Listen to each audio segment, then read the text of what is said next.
Oh là là, question vaste. Ben, en fait, assez tard, j'en ai toujours lu quand j'étais môme, mais c'est vrai que j'avais jamais pensé à en faire mon métier. En fait, j'ai même fait des études plutôt scientifiques. Et assez tardivement, à un moment donné, j'ai senti que c'était plutôt ma voie, que les études scientifiques, la technique, ça c'était pas trop mon truc. Et en fait, je me suis lancé après mon BTS de l'école Estienne, qui était l'école des métiers du livre, donc plutôt partie technique. Et je me suis lancé dans la bande dessinée, mais j'étais pas tout jeune, quoi. J'avais 20 et quelques années déjà.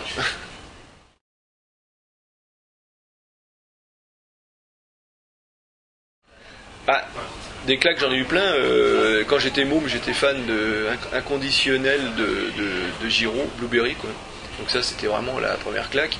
Après, des claques, j'en ai eu d'autres, effectivement, en découvrant des albums de Tardy, des albums de Sambre, de Isler, par exemple. Ça avait été une vraie révélation aussi. Ouais, on va dire que ma première claque, c'était Blueberry. Voilà, on va s'arrêter là, quoi.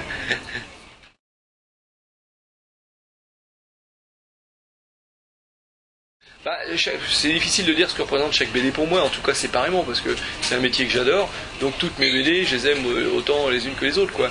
Il y en a d'autres qui me sont plus chères dans la mesure où une série comme Boudum, c'est vrai que j'ai tout fait, scénario, dessin. Au départ, sur les 4 premiers, c'était ma femme qui faisait les couleurs, mais sur le 5e, qui est en couleur directe, c'est moi qui principalement fait, pas l'essentiel parce qu'elle m'a aidé, mais disons que j'ai beaucoup participé aux couleurs.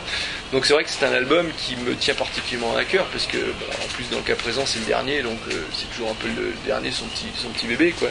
Mais et en plus sur Boudum, c'est certainement celle dans laquelle j'ai mis le plus de moi, qui m'est le plus personnel, quoi, qui m'est le plus proche, qui m'est mes sentiments, mais maintenant sur Gilles Saint-André, sur Trampe, c'est aussi des BD qui me sont très chers, parce que d'abord c'est des collaborations avec d'autres dessinateurs, avec Patrick Jussaume, qui est d'ailleurs venu signer à Momie Folie il y a quelque temps. C'est une collaboration extrêmement enrichissante avec Patrick, comme avec Sylvain Vallée d'ailleurs sur Gilles Saint-André, qui lui est arrivé en cours de route, parce que Gilles Saint-André c'est moi qui l'ai créé, mais Sylvain est arrivé comme dessinateur, mais il a aussi apporté sa touche. Donc c'est très difficile de dire ce qu'une BD représente pour soi, quoi.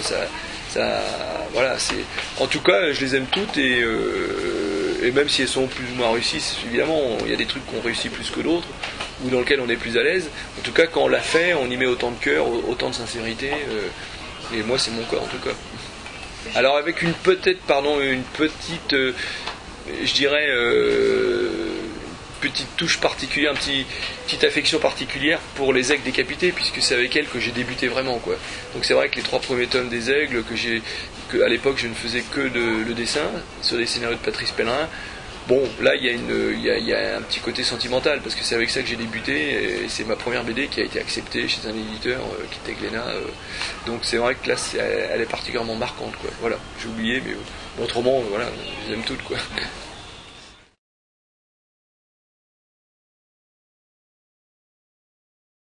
L'idée de Boudum, c'était né de l'envie de créer un personnage différent de ce que j'avais fait précédemment. J'avais commencé avec les Aigles décapités, qui était une histoire, on va dire, classique, dans le récit, dans le dessin, avec un héros fort, courageux, un peu défenseur de la veuve et de l'orphelin. Donc là, je voulais un peu changer de ce schéma, justement, et je voulais un personnage qui soit un peu faible, un peu avec des particularités qui fait que ce soit un personnage un petit peu opprimé. C'était pas le héros costaud et tout ça. C'était le personnage qui avait des faiblesses, qui avait des aspirations, et donc j'ai cherché. Je voulais un personnage diminué physiquement, mais c'était pas facile parce que je pensais à un nain, je pensais à un handicapé physique, et puis jusqu'au jour où j'ai trouvé cette idée de l'enfant qui s'arrête de grandir, quoi. Donc là voilà, et alors du coup, pourquoi s'est-il arrêté de grandir? Parce que comme j'ai toujours ce côté cartésien, rationnel, j'aime expliquer les choses quand même si c'est au travers du fantastique et tout.